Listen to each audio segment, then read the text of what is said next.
എൻ്റെ പേര് ബാബു മാത്യു. കർണാടകയിലെ വെളുത്തങ്ങാടി രൂപതയിൽ വെളുമനാർ ഇടവക അംഗമാണ് ഞാൻ. എൻ്റെ പ്രശ്നം എന്താണെന്ന് ചോദിച്ചു കഴിഞ്ഞാൽ എനിക്ക് എൻ്റെ ഡിസ്ക് ആകുന്നൊരു ഇതുണ്ടായിരുന്നു. ഡിസ്ക് ആകുന്നിട്ട് 15 ദിവസത്തോളം ഞാൻ ഇരുന്ന് ഉറങ്ങി. കാരണം കിടക്കാൻ മേല, നടക്കാൻ മേല, നിൽക്കാൻ മേല, ആ അവസ്ഥയിൽ. അങ്ങനെ ആസ്പത്രിയിൽ 2-3 ആസ്പത്രി ഇംഗ്ലീഷ് മരുന്ന് ചെയ്തു. ലാസ്റ്റ് പഞ്ചകർമ്മം ചെയ്തു. പഞ്ചകർമ്മം ചെയ്തുകൊണ്ടിരിക്കുന്ന സമയത്ത് ഒരു ദിവസം എനിക്ക് ഒന്നും ചെയ്യാൻ മേലായി. നേരത്തെ ഇരിക്കുമെങ്കിലും ചെയ്യാമായിരുന്നു. ഇതിപ്പോൾ ഇരിക്കാനും മേലാത്തൊരവസ്ഥയിലേക്ക് വന്നു. അങ്ങനെ അവിടെ ഇരിക്കുന്ന സമയത്ത് എൻ്റെ ഭാര്യ കൃപാസനത്തിലെ ഉടമ്പടികൾ ഇങ്ങനെ യൂട്യൂബിൽ കേൾക്കുമായിരുന്നു. അങ്ങനെ അവൾ എന്നോട് പറഞ്ഞു, ഇങ്ങനെ മാതാവിൻ്റെ അടുത്ത് പോയാൽ നിങ്ങളുടെ അസുഖമെല്ലാം മാറും എന്ന് പറഞ്ഞു. ഞാനങ്ങനെ ആ കിടപ്പ് ഇരിക്കാനും നിൽക്കാനും മേലാതെ ആ വേദനയിൽ ഡോക്ടറും അന്ന് സ്ഥലത്തില്ല. ആ സമയത്ത് ഞാൻ പറഞ്ഞു, അമ്മേ ഞാൻ അവിടെ വന്ന് കൊള്ളാം എന്ന് പറഞ്ഞ് ഞാൻ അവിടുന്ന് പിന്നെ ഡോക്ടർ വന്നു. കഴിഞ്ഞ് ബെൽറ്റ് ഇട്ട് കഴിഞ്ഞാലും അത്യാവശ്യം നടക്കാം എന്നുള്ളതല്ലാതെ ഒരു പണിയും ചെയ്യത്തില്ല. നടക്കാൻ തന്നെ വിഷമം, ഇരിക്കാനും വിഷമം, അങ്ങനെ എല്ലാം കൊണ്ടും ബുദ്ധിമുട്ടായി. അങ്ങനെ ഇരിക്കുന്ന ഒരു ദിവസമാണ് ഞാൻ അവിടെ നിന്ന് ഇങ്ങ് പോരുവാണ്. ഇവിടേക്ക് പോരാൻ വേണ്ടിയിട്ട് ഒരുത്തൻ എന്നെ വണ്ടിയെ കൊണ്ട് കയറ്റി. വണ്ടിയെ കയറാൻ നേരത്ത് ഞാൻ ആ ബെൽറ്റ് ഊരിയിട്ട് ആ വണ്ടിയെ തന്നെ ഇട്ട് കൊടുത്തു.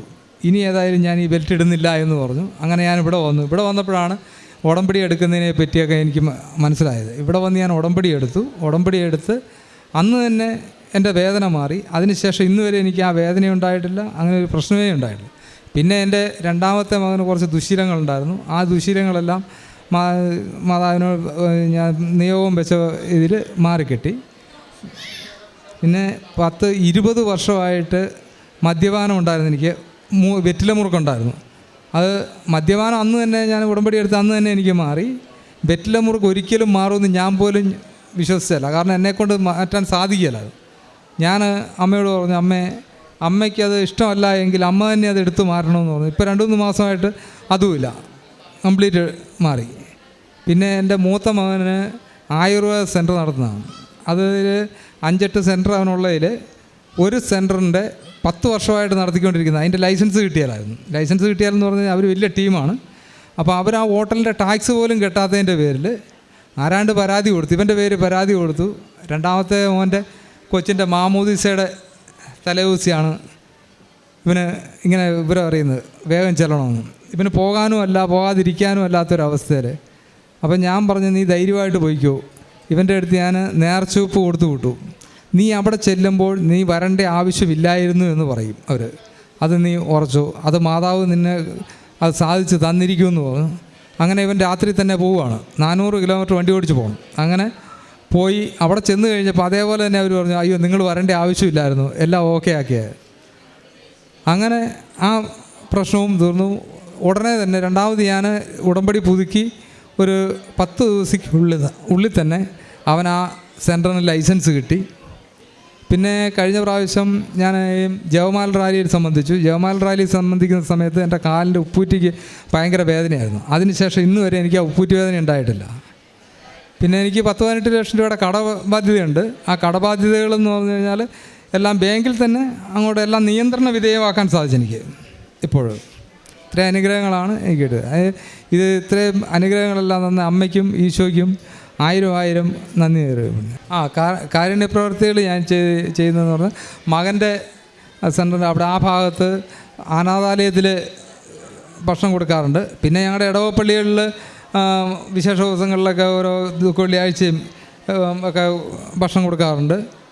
പിന്നെ ആസ്പത്രിയിലല്ല, വീടുകളിൽ പോയി രോഗികളെ കാണാറുണ്ട്. അവർക്ക് എന്നാൽ കഴിയുന്ന പോലെ ഞാൻ സഹായിക്കാറുമുണ്ട്.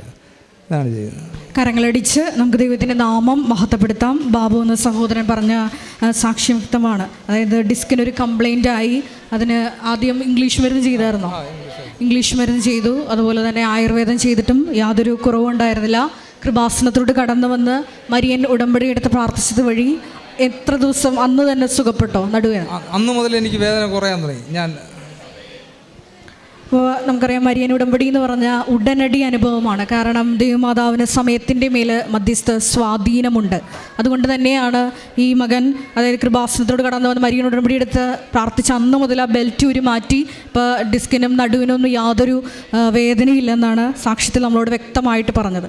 പിന്നെ അതുപോലെ തന്നെ ഉടമ്പടി എടുത്ത് അന്ന് തന്നെ കിട്ടിയ വലിയൊരു മിറാക്കിൾ എന്ന് പറയുക 20 വർഷത്തോളം ഉണ്ടായിരുന്ന മദ്യപാനം അന്ന് തന്നെ ഉപേക്ഷിച്ചു. ഒപ്പം തന്നെ നിങ്ങൾ കേട്ടതുപോലെ തന്നെ പുകവലി മുറുക്കുന്ന ശീലം ഉണ്ടായിരുന്നു.